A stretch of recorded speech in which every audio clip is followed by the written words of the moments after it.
In a quarter mile, you will arrive at your destination.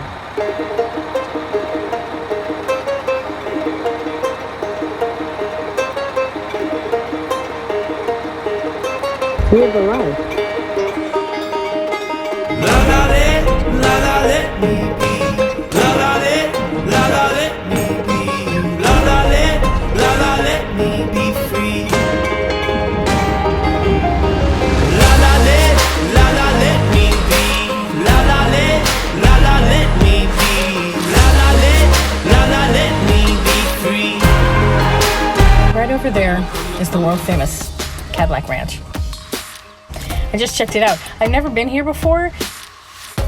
Last time I drove Route 66, I was in a hurry, and I had envisioned that it was going to be right on the road, but it isn't, so I cruised right past it. This time I found it, and when I got out there to the field, almost everyone I met there today told me that Cadillac Ranch was on their bucket list, and that's why they were here. Well, not the French people. The French people said, liste des choses à faire. I think that's how you say it. Some people think the whole place is just a junk heap. Other people hold it up as the American Stonehenge. It probably looks pretty different today than it does in pictures you've seen because it's always looking different every day. Evolves continuously because of this.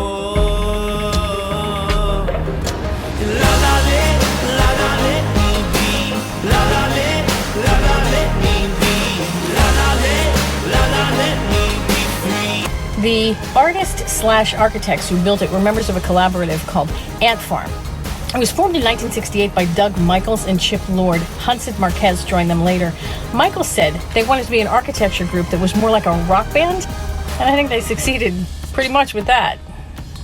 Unlike other architecture firms, they didn't sit around waiting for somebody to hire them to design a building. Ant Farm designed their own projects and then went looking for people who would finance the projects. There's a really terrific documentary on Ant Farm called Space, Land, and Time. You can watch it on Canopy for free if you have any public library card, and I really recommend it because these guys are fascinating.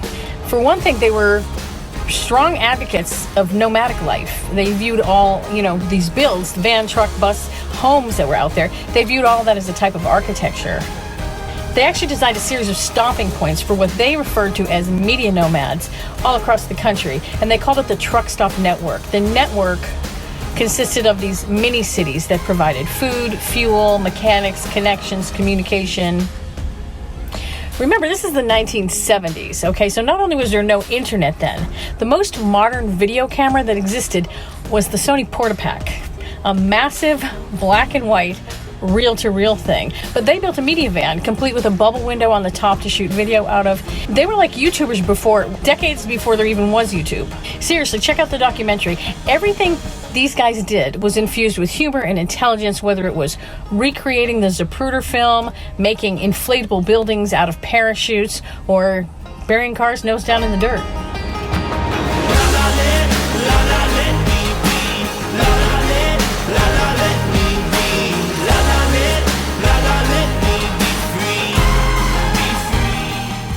The ranch was built on property belonging to a guy named Stanley Marsh III, not the third, III. His father and grandfather were both Stanleys, but he went by III because he felt that Roman numerals were pretentious. I don't know, I kind of think the 3 is kind of pretentious myself, sort of like when Prince changed his name to that symbol. To me, it really signifies a strong need to stand out from the crowd, and there is no doubt that Stanley Marsh III had that need.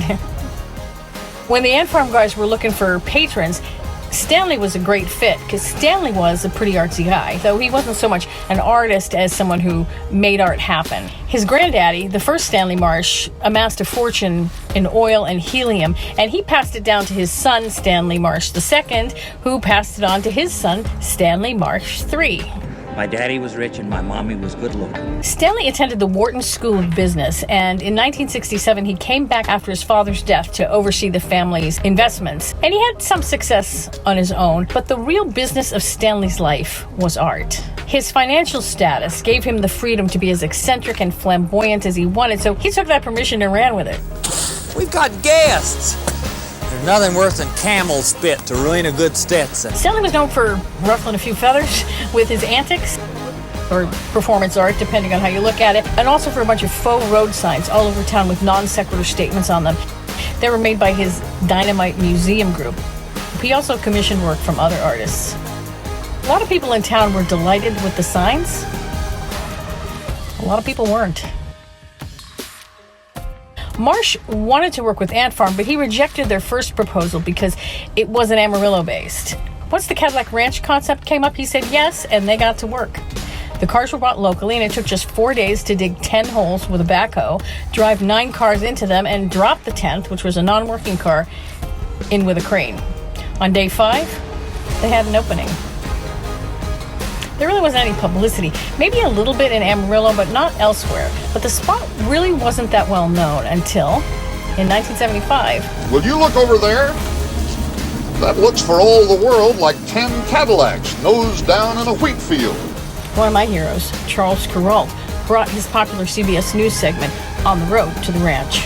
Stanley Marsh III was there to greet him. I tell him it's for an Elvis Presley movie, or it's for Evel Knievel to jump over, or maybe it's the Caddy cult and it's the new Mother Church for a home religion.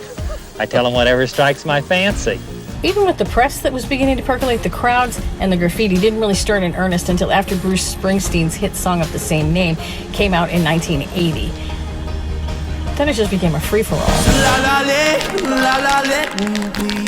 La la let me be. La la let me be free. Letting people graffiti the cars wasn't really part of the plan, but they embraced it for the most part.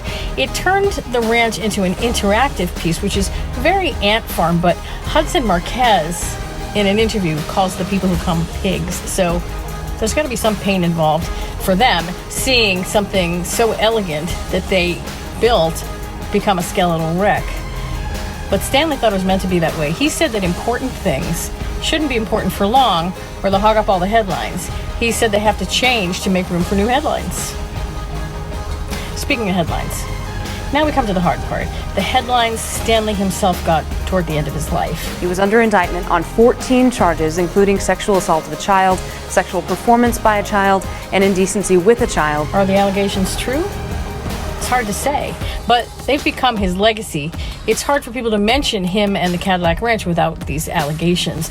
Most of the people who worked with him closely over the years say that they don't believe it, but the Amarillo police filed multiple criminal charges against him after a search warrant at his office, so it must have turned up some kind of corroborating evidence. There'll never be a criminal trial, though, because Stanley died in 2014. The ranch is not universally beloved, especially not in its current stage. And once Stanley Marsh was accused, there were actually calls to bulldoze it. But Stanley is just one wheel on the caddy, so to speak. It brings up all kinds of questions. Questions that I've found myself asking before in these times that we live in. You know, does art have a life of its own beyond the flaws and the humanness of its creator? I think it does. But then there's another question. Is this still art? I'm going to let you answer that one for yourself. What does it mean to be free? To be free in this American dream?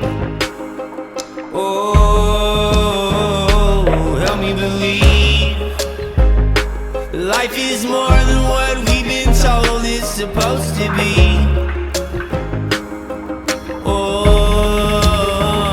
So what was the intention behind Cadillac Ranch? What does it all mean? We were having fun. We didn't have any deep or serious motive. We were having fun working hard. The creators seem to say that it means nothing, that they just thought it was a funny idea to pay homage to the rise and fall of the Cadillac tail fin. Nobody gets that it's the rise and fall of the tail fin, you know, but they don't need to get that part of it to get the joke, which is the 10 cars out here. But they're not just cars, they're Cadillacs. It had to be Cadillacs. Caddies were aspirational. It's what you moved up to from your Dodge or your Ford. And the rise and fall of those fins, that's the rise and fall of that innocent American yearning, that belief that a car could buy you freedom, because that's what it's about. It was all about freedom.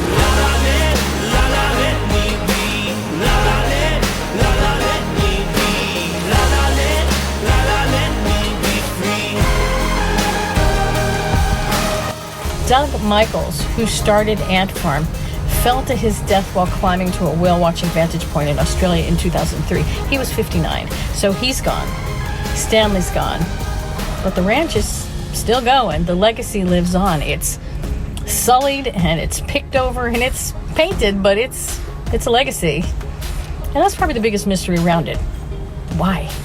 Why do people bucket list Cadillac Ranch?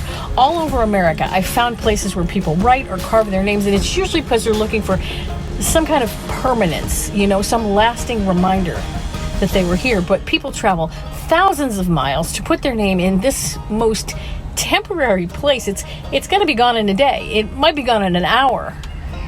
What is the strange appeal of the Cadillac Ranch? It is greater than the World Trade Center. It is better than the Tower of Babel. Why it's endured all of these years and why people come to see it, I don't know. If I knew how to do it, I'd top it. And I don't know how to do it. This guy, one of the bucket list guys, insisted that I paint my name. He even gave me the paint. He said he'd shoot video for me so that I could use it on YouTube. So I did. I painted my name. And I figured maybe I'd end the video with that. But what I got back was a picture of his palm. He had the phone facing the wrong way. And somehow that just seems perfect. It's like my name got painted over almost before I even painted it. Well, I know I was there. You know I was there. I was there at the famous Cadillac Ranch.